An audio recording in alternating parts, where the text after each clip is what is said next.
Hello everyone. We are reporter of ILEUSCO and we will talk about breaking news of education. We have mental health problematics. We have the impact of the AI and social media. And we have the problematic about scholar alimentations. Good evening and welcome to the ILEUSCO News. I am Mauricio Trujillo and these are the headlines. Digital Technologies and Education by Mauricio Trujillo. Mental Health in Education by Laura Córdoba. School Meals and their Programs Institutional by Lisette Lozada. Artificial Intelligence by Jesus Cedeño and Social Network and their Impact on Education by Jesus Cedeño. Our reporters in the site of the news.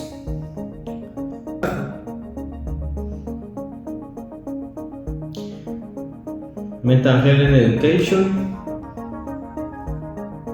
artificial intelligence, and social network and their impact in education. Now we will talk about digital technologies in education. In NEPA, digital technologies are prompted through events such as Colombia 4.0, digital territories with boosts the digital ecosystem with conference on artificial intelligence, video games, and entrepreneurship. Key initiatives: Colombia 4.0 events promoted by the Minister of ICT, MINCHIC in Spanish, that include conference, workshops, and activation on topics such as artificial intelligence, video games, digital entrepreneurship, and AD with the aim of strengthening connectivity and digital skills in the region. Point Vive Digital Lab is a space that provides technological tools such as computers, tablets, cameras, and software to entrepreneurs to support their digital development and competitiveness. Now, the digital transformers even such as Synergia Fest have been helped to boost the technological ecosystem, open up employment and entrepreneurship opportunities in the region, and connected the community with digital innovation. That's all. Thank you. Everyone, I'm Laura and this is about mental health education. The journal La Nación told us the tragic death of student Nicolas Ardila and inside the Anglo-Canadian school. This remember us the importance of mental health in teenagers and kids. In 2023, 40 suicides have been recorded in Huila. The most of them was teenagers and kids. Depression, social vulnerability, or economic problems are the principal reasons for these suicides. The head of the health department indicate that in September, 18 were involved, young people and teenagers. The 45% was kids and teenagers, and the 55% was as suspect adults. And we finish with this unfortunate news, and we hope that increased awareness of mental health will help reduce these cases. Thank you very much.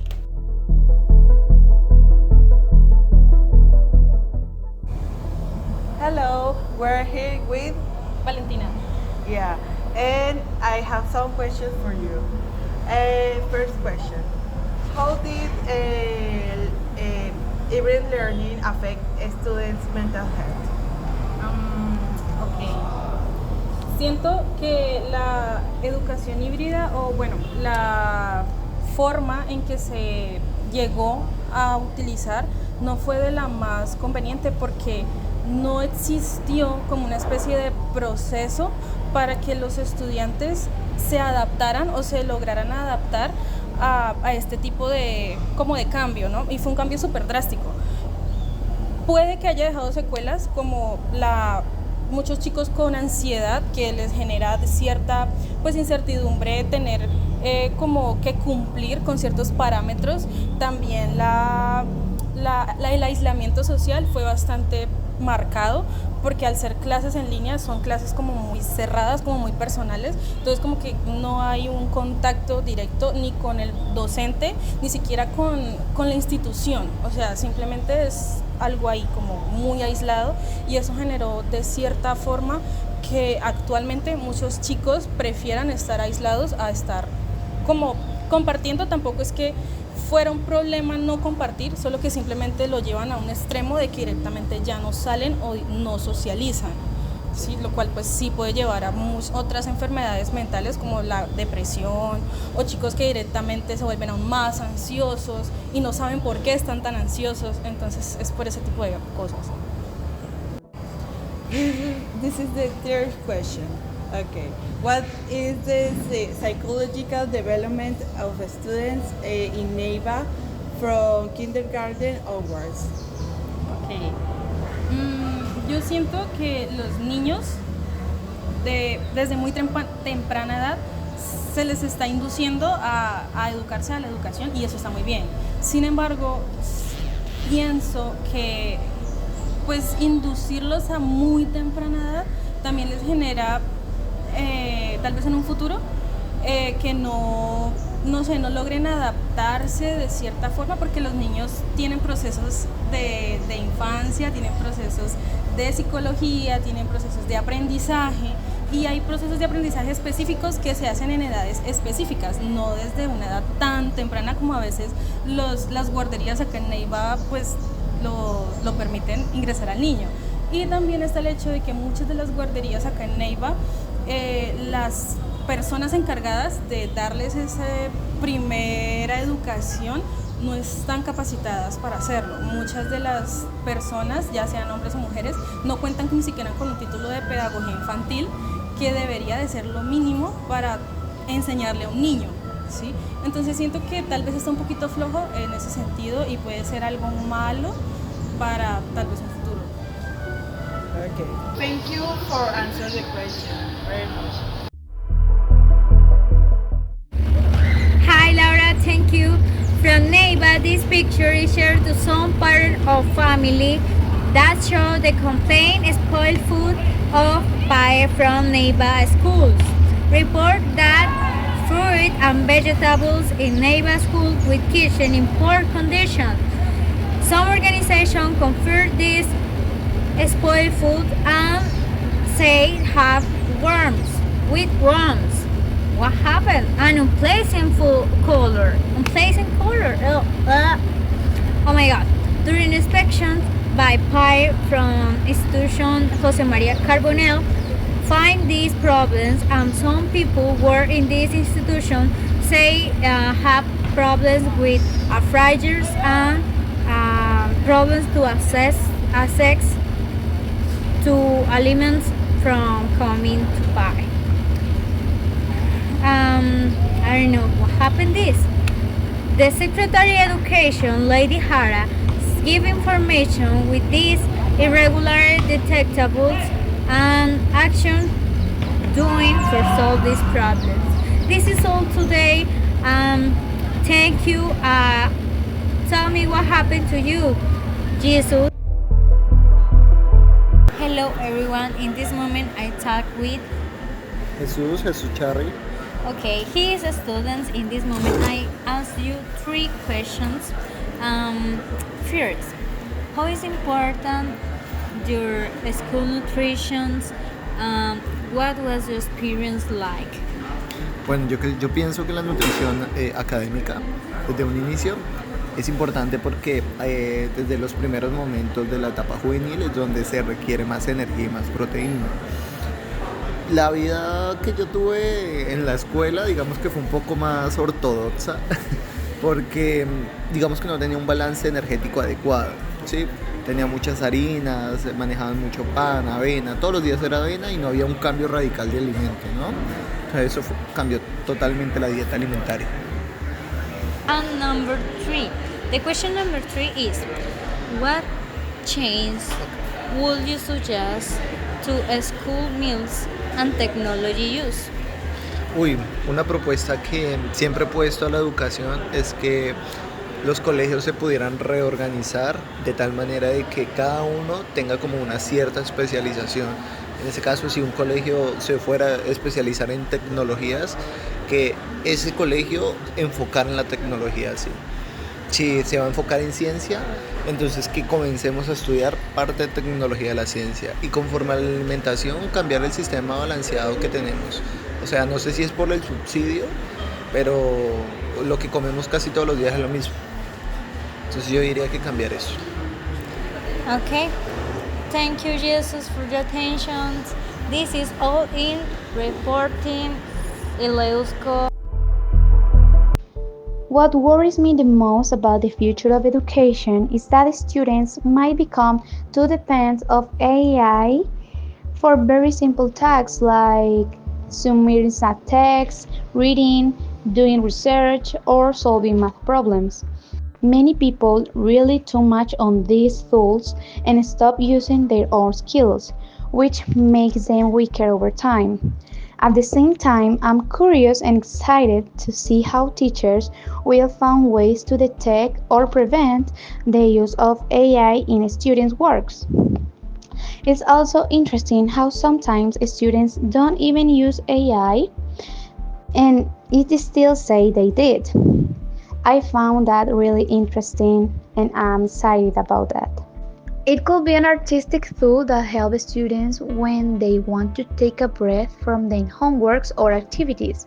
It could help them learn how to draw, either traditional or digitally, among other things. If it's a school-type tool, it could work as extra support that help them understand topics they didn't get in class or study for their exams more easily. I believe that if it's used as a guide to do homework, learn new topics, and improve skills that the students want or already have, it can be very good for them and create new opportunities.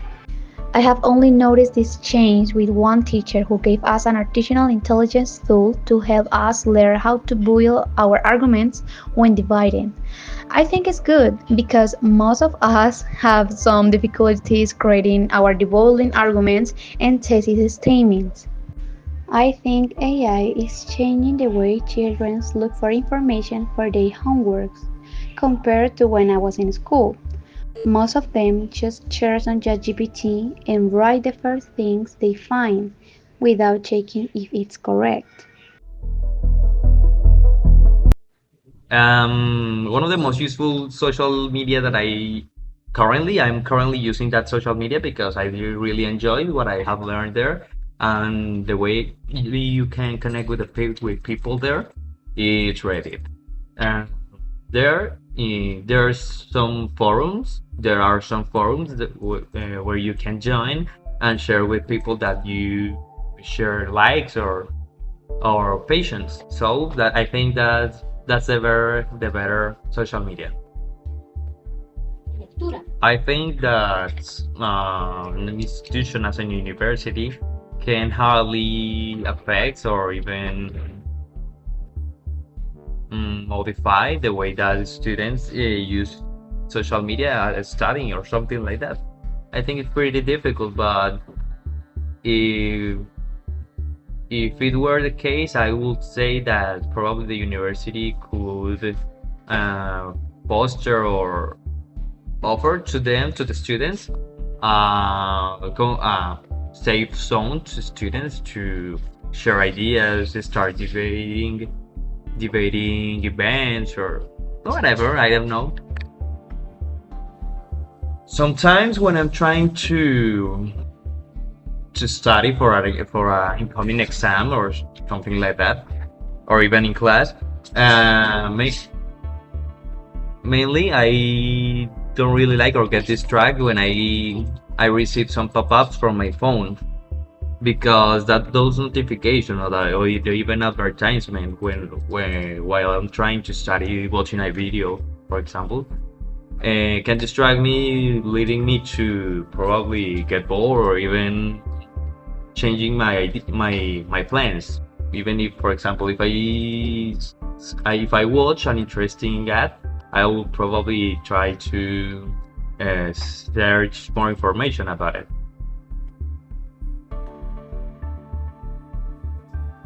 I do think that social media has improved my creativity, I think, because as I have already said,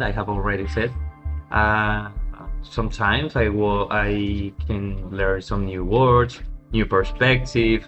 Even through the memes, I can learn some new words, or even can see new points of view.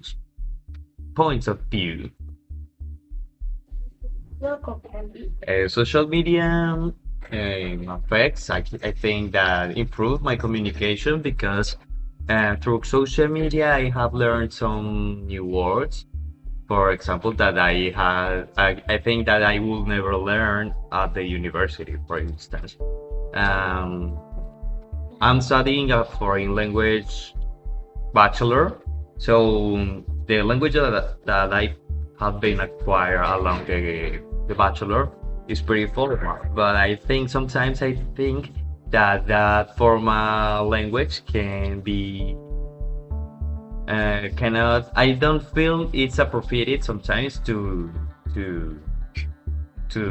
share my emotions or the idea that I'm trying to share with some other people. We are here with Isabella. Buenas tardes. The first question: ¿cómo las redes sociales te han ayudado con tus estudios y comunicación?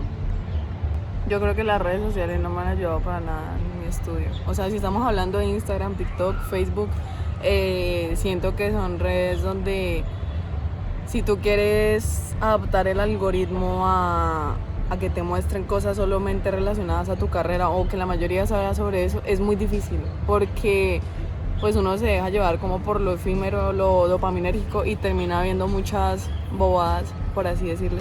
Entonces no me ha servido para nada. Okay, let's continue. The second one: ¿has enfrentado alguna dificultad con la distracción causada por las redes sociales mientras te intentas enfocar en tus trabajos académicos?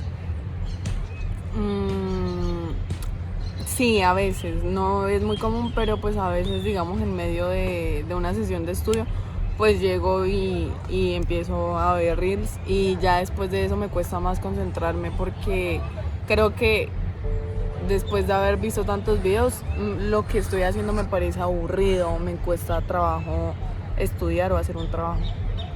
Okay, let's continue.